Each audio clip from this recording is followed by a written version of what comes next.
Hello and welcome to Finger Thinking, a channel dedicated to analog productivity and creativity tools. Today we're going to look at my most favoritist pen in the world, the Jinhao 88. Now, Jinhao 88 pens don't seem to get a lot of love. In fact, they seem to get basically zero love. I've really struggled to find anything online about these pens or other reviews of them. And considering that I've had these pens for bang on 2 years and they've been in my everyday carry since the day I got them, I thought it was time to share the pen, because this is a pen that will fit in everybody's budget. So we may as well start there. This pen, or these pens, cost me $8.78 each, Australian, on eBay, which is probably like $5, $5.50 US.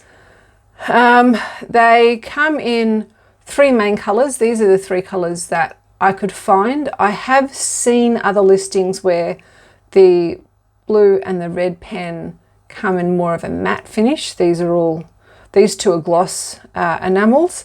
This one, the black one's a little bit kind of sort of gloss on the body and matte on the lid, so it's a bit of a half and half, but they don't come in pink and green and yellow and the other colors of the rainbow. I haven't seen any of this pen in a patterned body. So yeah, keeping it simple. And red, blue, black makes a little bit of sense because they're probably the most common colors of ink that you might have in your kind of everyday usage of pens. Certainly at work and stuff, I'm not writing in pink ink at work. So I have the three of them. If we have a bit of a look, this blue one, you can see this has been my everyday carry, because if we look down here, the enamel hasn't held up that well. It does get a lot of use, and when I say use it every day, I mean use it every day. And it goes to work my backpack. It does go in a pen case, it doesn't bang around in a pencil case. It goes in a proper pen case with slots, but that kind of hasn't helped the enamel. I haven't had that issue on the red one or on the black one, which still do the same amount of kind of commuting, I suppose, but they don't get the same amount of use. I'm not taking them to meetings and stuff. They sit on my desk. So let's have a look at this pen. So let's pull apart. They're all basically the same. I do have two in the F nib and one in the extra fine nib. I think that's because when I bought these, I bought them all at the same time. I think I couldn't get the F in all three, and so the blue one only had an EF. The EFs I'd had to that point were a couple of German, kind of European EFs, which were a little scratchy for my liking, but I took the chance. So it wasn't even $9 Australian, so I'm like, what was I going to lose? They also had free shipping from China, which blew me away. So how they make any money out of it, I have no idea, but that's the seller's problem. That's not my problem. So the pen is I'm not quite sure which one is going to look best on camera, maybe the red one. So the pen is a metal bodied pen. So the cap and the body are metal. This end here is plastic. But yeah, so the decoration on the body is a sort of kind of corrugation. They have these flutes running along the body. The nib is plain. And then there's this kind of gunmetal trim at the finial, the clip, and then in these center sections. So the pen, I don't know what the inspiration pen for this is. So often with Chinese pens, there's a non-Chinese pen that it strongly resembles. I couldn't find anything. So the corrugations sort of look like a Diplomat Aero, but then when you see them side by side, they don't look anything alike. The only pen I could find that had this sort of patterning on the body was an Aspinall of London pen that I'll put the picture just up here somewhere. And it's a US $500 pen. So it's a pen that is worth 100 times more than this pen. I wonder if it writes as nicely. So if we have a look, so I'll just get these out of the way. The pen itself, from capped, the pen is 138 millimeters long. If we uncap it, it's 124 millimeters long. This pen sits really nicely in my hand. It's not good for posting. If you're a person who likes to post, I don't like posting my pens, and this does absolutely shift the balance significantly, considering that the lid is metal. So take the cap off, and just the normal, the pen unposted fits very nicely in my hand. You'll have heard me talk about on other videos that I have really large hands. Okay, it just is what it is. So if you are just about every other woman on the planet, this will fit really nicely in your hand. And if you are most men, this will fit nicely in your hand. It's got a nice weight to it. I don't like, one of the things that I don't really appreciate about resin body pens is they can be too light. And apart from the fact they're a little fatter, I feel like I'm holding a biro. And so I like the fact that these pens have some substance to them, but they're not so heavy that your hand's going to get tired after sitting in a meeting for 5 hours taking notes. I do have another metal pen. I have like a Kaweco Supra, and it weighs a ton, and I hate using it. It's just so damned heavy. So these are a really nice kind of balance of feeling kind of having enough presence and being substantial enough to feel like a nice pen, but not being really heavy. So the rest of the pen, so if we look at the nib, so I don't know if this will pick up on camera, but the Jinhao nibs, it says it's got a little bit of kind of decoration up the top. I just can't get the light to sit on this properly. I'm really sorry. There is the engraving of the Jinhao logo, which is a horse and kind of buggy, kind of horse and cart. Then it says Jinhao underneath it. Then it says F on this one, EF on the blue one. This little ring here appears to also be kind of, it might be plastic. It's too hard to tell. But it's certainly finished the same kind of anodized finish as the nib and the trim on the cap. The section is plastic. It's just a matte plastic, which is nice because it means that it doesn't slip around. It's just super matte, so you can't really feel it. Just almost imperceptibly matte, but nice that it's not shiny and slippery. There is another on the body of the pen. There is another kind of gunmetal anodized ring here for aesthetic purposes, but this is also the insert for the thread. So it's a multi-purpose detail where this is, so that means actually, so as I think out loud, this bit is definitely plastic because hopefully you can hear that. I'll do it closer to the mic. You can tell by just scratching the thread that it's plastic, which now makes me think that this bit is plastic as well. But you know, makes no difference to the function of the pen. So the barrel itself tapers ever so slightly. So this impacts the cartridges that you can use in it that I will get to in a moment. But otherwise, yeah, it's a nice looking pen. And it doesn't, the little corrugations on it means it doesn't roll everywhere. So some pens, as soon as you put them down, bing, they're off the table onto the floor.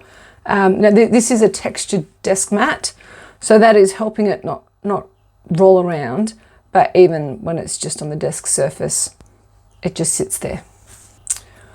Okay, so, oh look, I forgot to just review the clip. The clip that's definitely metal, not plastic. It's just a fixed clip. There is no kind of hinge or lever action on the clip.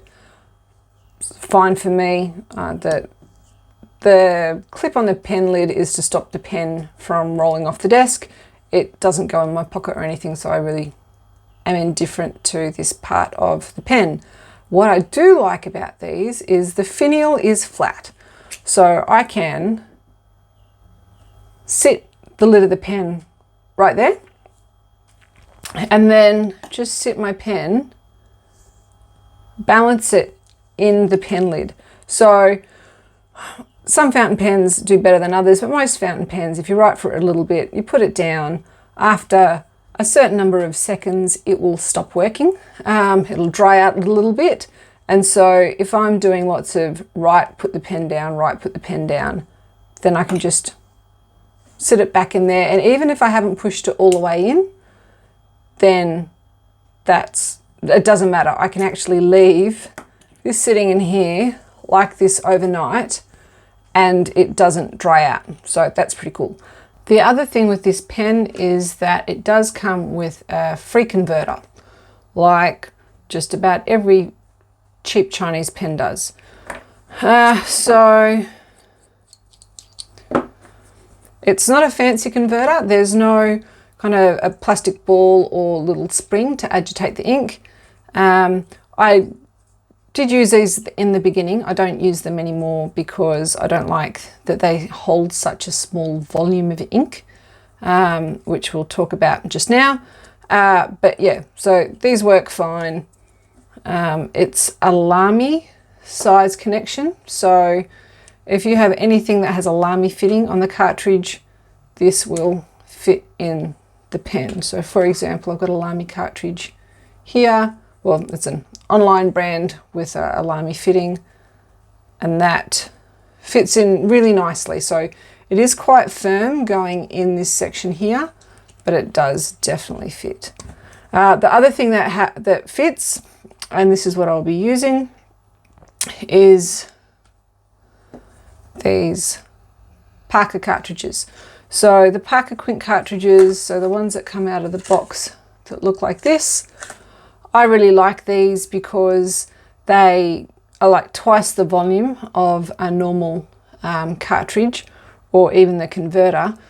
So they take about 1.5 mils of ink, and they fit really nicely. So I'm not going to put this one in this pen because I have a different color for this pen, but we'll put them in and then I'm going to time how long it actually takes for the ink to flow and for them to start writing. So let's do that now. Okay, so now we will do a writing test. We will test each of the pens. They are completely clean and ready to go. So I'll want to test how quickly the ink flows through them, and then just do a standard kind of what the nib looks like test. I am using just Rhodia red paper here. I think most of the Rhodia papers are pretty similar. It's just a nice paper to test fountain pens on. All right, so we'll start with the blue one. And the ink that I'm going to use is the Wordsworth and Black Royal Blue. Now, this is my favorite. It's my favorite blue ink. You get it on Amazon. It retails for like $22.90 Australian, but is regularly on sale. So the cheapest I've ever seen it for with coupon is 17 bucks. So don't pay retail for it, or any of the other Wordsworth and Black inks. Always wait until the sale comes around. Okay, oh, good gracious, I've got a dog hair on my pen. Okay, so I put some ink in a kind of clean Parker Quint cartridge, and so we'll go with this.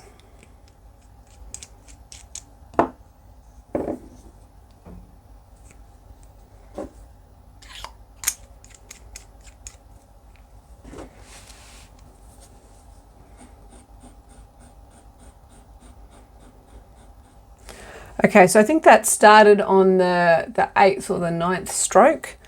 So that's pretty quick. So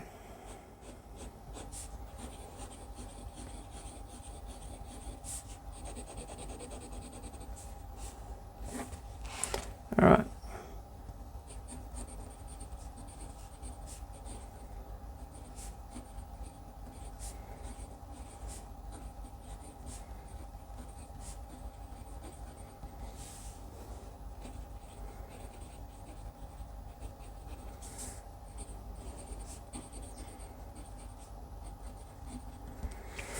So I don't know how much feedback gets picked up on camera. It's a very low amount of feedback. I recently reviewed what I think is a fake hero, which also is an EF nib. Sorry, that was an F nib, but it writes like an EF nib, and has a much more feedback. This has such a small feedback for an EF nib and is really smooth. So I'm just going to draw some lines over here. All right, so we can check line thickness in a second. So that's the blue one. With the red one, I am going to use Wordsworth and black ink again, but in Poppycorn red.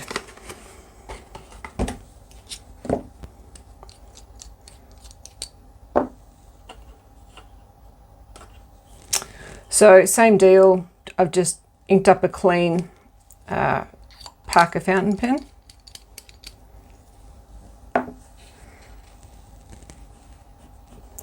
And that was instant, that was flowing before I had my pen on the paper.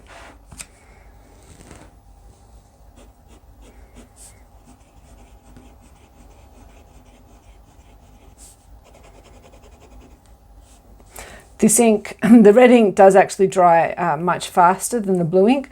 The blue ink's pretty quick, but it just sits on the page long enough for you to appreciate the wet ink drying. And I like that. I find that a little bit meditative.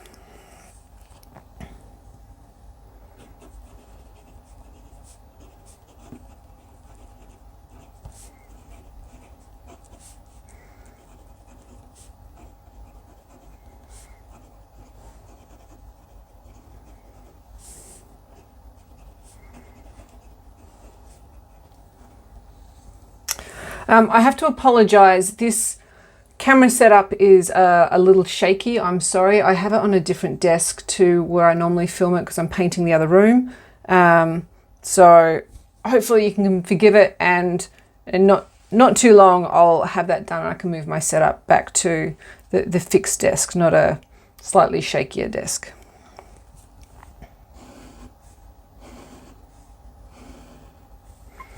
So this is a 0.5 mil nib and the EF is a 0.38 mil nib. There's not much in it, but you're talking about less than a millimeter. So I find that the F is, you can tell it's an F versus an EF, but if you like Fs, you'll be happy with the EF and vice versa. Now with the black pen, I don't want to put black ink in it because I have black ink in too many pens. And I get tired of cleaning them. So what I do have is, again, in another Parker cartridge, I have this Graf von Faber-Castell in hazelnut brown.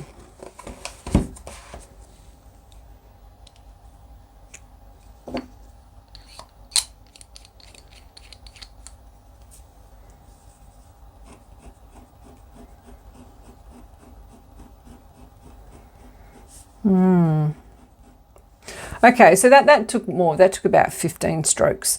So a little longer than the other two, but fast enough that you're not going to be complaining.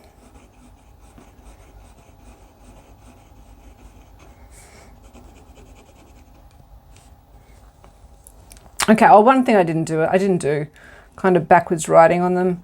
If you're someone who likes a very, very, very, very, very fine stroke, then yeah, these all write backwards just fine.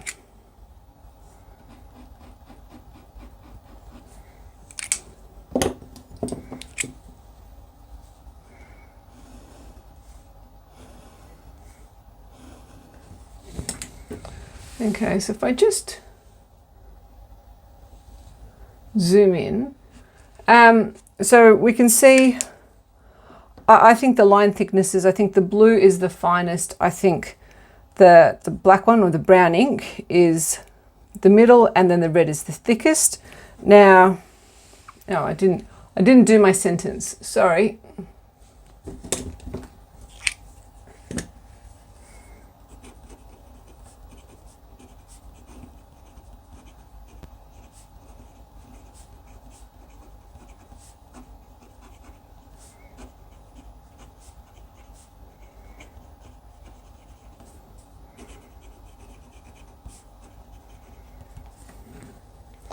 Okay, just if you're wondering, this is the only kind of Graphon Faber-Castell ink I have.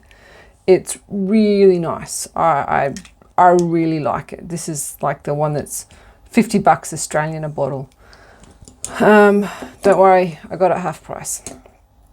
So, and it just shades a little bit. So it's a nice brown. It's a really nice brown. But yeah, so if I zoom back in, we can see that they write really nicely. They have very little audible feedback. There's no scratching as such.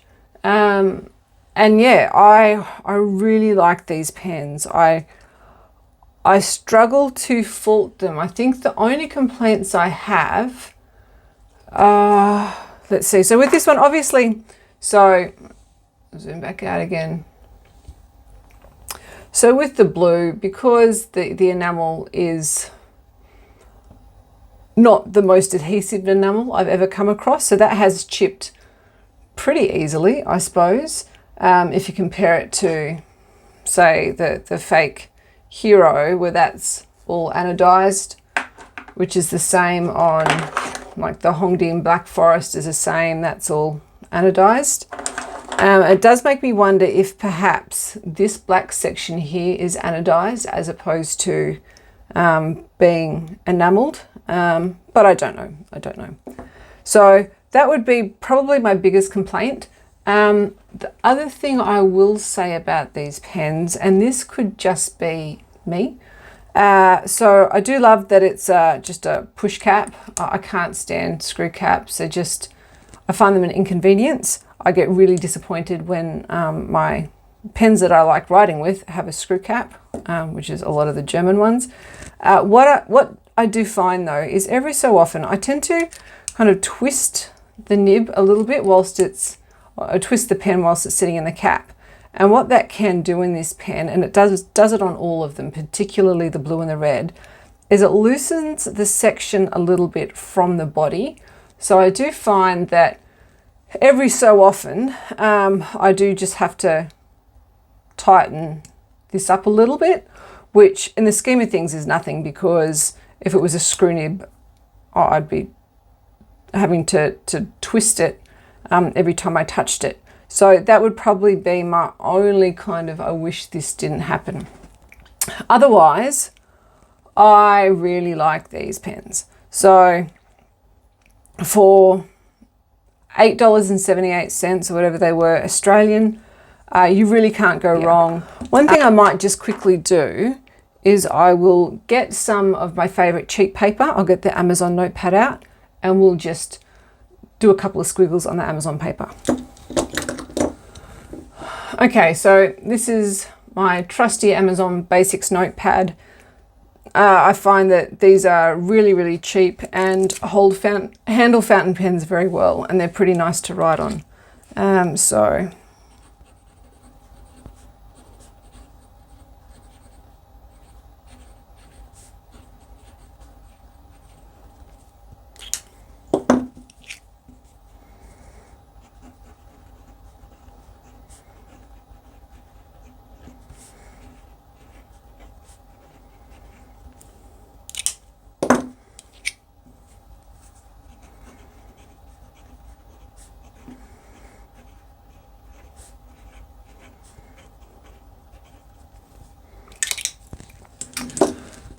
All right, so not surprisingly, these were a little wetter on the cheaper paper. That's something I find consistently. So it doesn't matter whether it's this sort of paper or kind of office, the cheap notebooks you get out of the office stationery cupboard. All pens seem to have a slightly thicker line weight on cheaper paper than they do on the more expensive Rhodia. But as far as these go, for travel wise, they're pretty robust. Like I said, my everyday carry for a couple of years. They have commuted in my backpack to work for an hour each way every day. And I haven't had any issues with them. They don't leak. They always start. Oh, one thing that might be fun, I'm just going to take the caps off them and I'm going to leave them for 10 minutes and see if they start. So I will be back in 10 minutes. Okay, so it's been 10 minutes, so I'm just going to do a scribble and see how long, if any of these pens still start after 10 minutes, because it's been 35 degrees here today. The aircon's on, so it's probably 24 degrees Celsius inside, but let's have a look.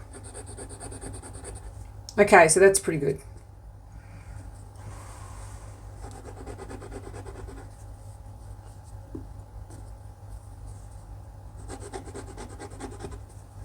All right, I can't complain about any of those, and now I'm curious to see what 15 minutes looks like. So I will be back in 15 minutes. Okay, so it's now been another 15 minutes, so let's do a test.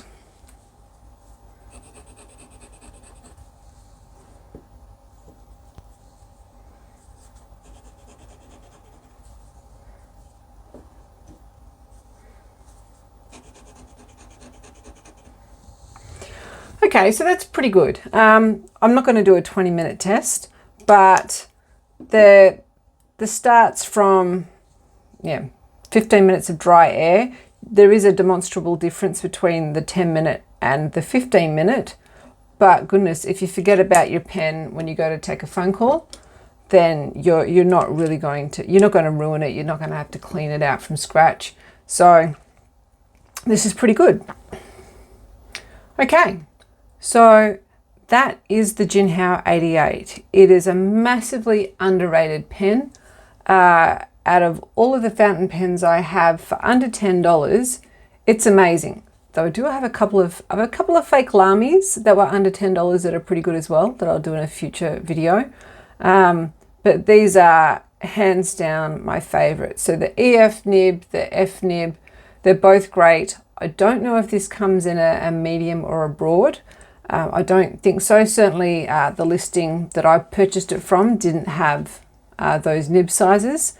But yeah, they're great. I think they're a good looking pen. So, okay, so yeah, this is looking a little bit worn, but the red one, I think the red one's very striking. I like the red one very much. It's quite a statement pen. And the black one is discreet, inconspicuous, but still very smart. Because they are the metal pen, they just look, I think they look a little bit more expensive than they are. Regardless of your budget, these will fit anyone's budget. So if you're looking for a great everyday carry pen that is just going to be reliable, it works with a huge variety of inks. I haven't had any inks that don't work with this pen, or these pens with the Jinhao 88. I think give it a go. And if you are familiar with these pens, leave me a comment and let me know what you think, because like I said, I really struggled to find anything about the Jinhao 88 online. So in a nutshell, buy this pen. You won't regret it. So that's the end of the review. Thank you very much for joining me here at Finger Thinking today. Please remember to like and subscribe, and I look forward to seeing you in the next video. Thank you and have a great day.